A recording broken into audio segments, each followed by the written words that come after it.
Hey guys, in this video, I'll guide you through how you can test your internet speed. Alright, so let's begin with the video. First things first, open any type of preferred browser on your PC and search for speed test. Once you do that, you will see a bunch of search results displayed on your screen. Here, you just need to access the first website that appears in the search results. This will take you to a dedicated speed testing page, and this type of interface will load up.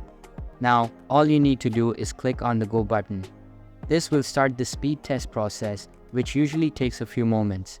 During this time, the website will measure your download speed, upload speed, and ping.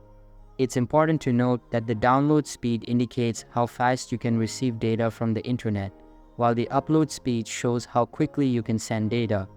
The ping measures the response time of your connection, which is crucial for online gaming and video calls. Once the test is complete, you will see the results displayed on your screen.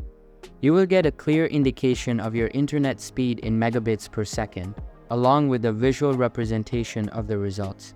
So that's basically how you can test your internet speed. So that's all for this video.